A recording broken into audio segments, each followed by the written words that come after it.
Olá, meu nome é Luan Silva, eu sou professor da oficina de bufonaria dentro do programa de oficinas culturais da Unidade de Gestão de Cultura da cidade de Jundiaí. E essa é a nossa 10ª aula. E nessa aula nós vamos falar sobre blablação e glamelô. Elas podem ser utilizadas como ferramentas para o bufão. Ou seja, o bufão necessariamente não precisa falar português e que seja muito claro o que ele está falando. E na verdade isso não só pensando enquanto apresentação ou enquanto uma encenação com o bufão, mas também essa ferramenta ela é muito importante para a gente pensar como nós podemos desenvolver um trabalho mais físico. Porque quando nós limitamos a nossa fala, nós conseguimos encontrar outras possibilidades de nos comunicarmos com o corpo. Isso é uma coisa muito legal. E isso, na verdade, serve tanto para o bufão, para o palhaço, para o ator. Ou seja, é uma ferramenta bem bacana para que a gente possa utilizar. E por que eu defini como blablação e glamelô? Porque, na verdade, existem algumas diferenças entre elas. Mínimas, mas existem. Na verdade, a blablação, ela vem muito mais de você criar uma própria língua não codificada. Que isso é muito legal para o bufão também. Né? Que você pode criar a sua própria língua, sem se definir ou basear em uma língua já existente. Por exemplo, você fica com...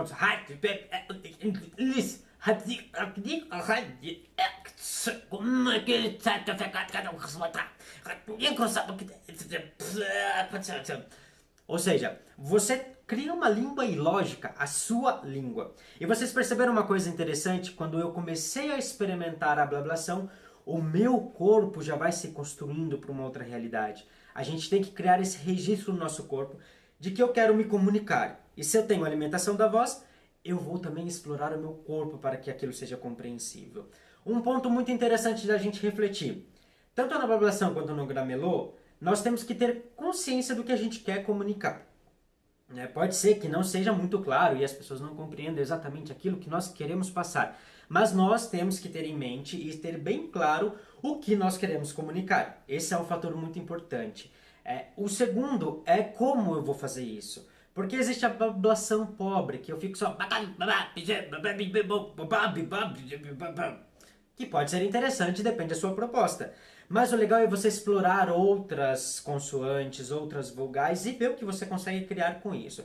Na verdade, a blablação e o glamelô não existe uma receita pronta. A mais B dá isso. Se você fala assim, depois fala assim, dá aquilo. Na verdade, não existe. Então, é um experimento, assim como o bufão a gente vem falando em todas as aulas, que é algo de se experimentar, algo próprio, existe uma investigação própria, uma construção própria. No glamelô também e na blablação é a mesma coisa, essa mesma ferramenta. Legal? Então a blablação é você criar a sua linguagem própria. E como você contar uma história falando em blablação e o seu corpo mostrar aquilo que você quer contar. Legal? Já no glamelô é uma coisa que eu trouxe até aqui um livrinho para vocês. O Manual Mínimo do Ator, de Dario Fo, que na verdade Dario Fo começa a sistematizar e a enxergar um pouco essa realidade do glamelô dentro do teatro. E da onde vem o glamelô? O glamelô, ele na verdade vem da comédia dell'arte. Porque imagina, a comédia dell'arte entrava na sua carroça e saía caminhando pela Europa e se deparava com lugares que não falavam a mesma língua deles. Ou seja, então eles tinham que criar uma identidade fonética, criar um gramelô, uma forma de falar que fosse compreendida de uma certa forma com a palavra e também que potencializasse o movimento. E como a gente sabe, a comédia dell'arte é muito forte no movimento, né, nas codificações de cada um dos estereótipos e dos arquétipos da comédia dell'arte. Então isso é muito legal da gente observar. E aqui eu vou apontar algumas coisas de que Dario Fo fala do gramelô. E o gramelô, na verdade, ele está mais direcionado para a construção dessa fala a partir de uma língua.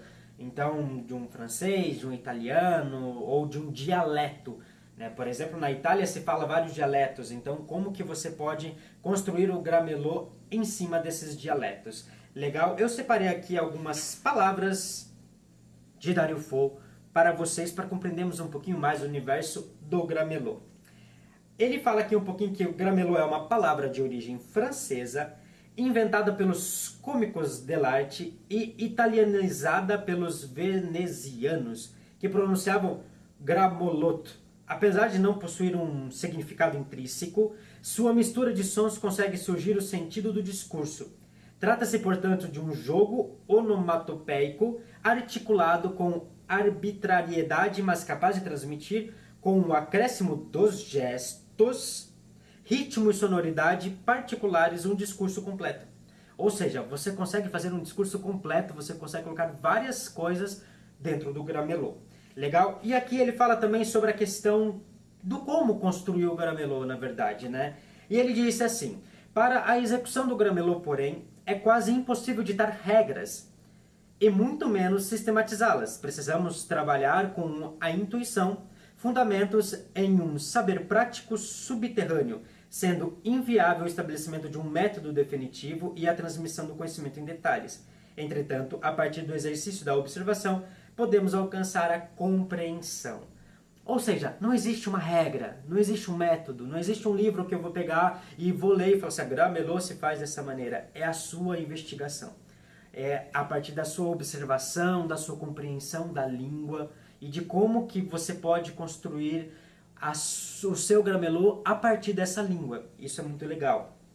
E ele fala uma outra coisa aqui também que eu achei muito interessante sobre o Gramelô, que é um resumo, recapitulando o que pode ser o Gramelô, que é sons onomatopeicos, uma gestualidade limpa, ou seja, então a partir do momento que eu tiro a fala, que é uma ferramenta de comunicação muito forte, né? O ser humano hoje, ele se limitou com os movimentos e com outras formas de expressão quando se coloca a fala, quando se coloca a voz. Então, ele limita isso quando ele coloca. Então, quando eu limito a minha voz, eu começo a colocar outros movimentos, outros gestos. Porém, o meu gesto tem que comunicar mais do que a minha fala, porque eu estou falando em Gramelô. Então, ele tem que ser limpo, ele tem que ser consciente. Isso é uma coisa muito legal que ele fala. E limpos, evidentemente. Timbres, ritmos, coordenação e principalmente uma grande síntese do que você vai falar. Você tem que ter muita consciência disso, de como que você vai falar e de como que você vai expor o seu discurso a partir do Gramelô.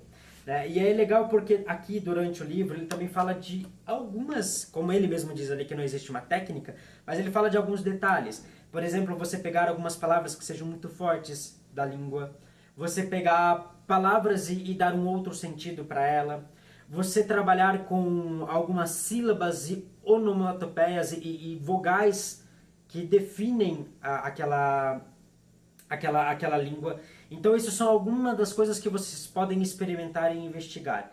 E como nós estamos fazendo aqui em todos os vídeos, nessa aula à distância, é experimentar. Então, experimentem. Experimentem a blablação e criando as suas próprias codificações da sua língua. Experimente falar a partir do Gramelô pensando em uma língua. Que tal falar um Gramelô a partir do inglês?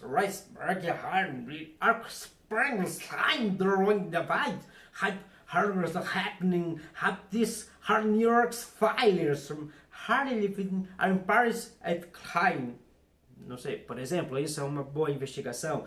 E aí lembra como que os gestos vêm e começa também a buscar essa qualidade dos gestos. E aí você pode explorar com várias linguagens e adicionando isso ao seu bufão. E aí nisso você pode talvez identificar que o seu bufão fale dessa maneira, que isso seja uma característica do seu bufão, ou que você pode usar isso como uma ferramenta para potencializar ainda mais a fisicalidade, lembrando que o bufão é a maior máscara do mundo, ou seja, todo o nosso corpo tem que se movimentar e tem que ter consciência de tudo isso para a gente desenvolver o bufão. Legal, galera? Essa foi mais uma aula nossa, espero que vocês tenham gostado e vão aproveitando para estudar e investigar o bufão e nos vemos na próxima aula. Tchau, tchau!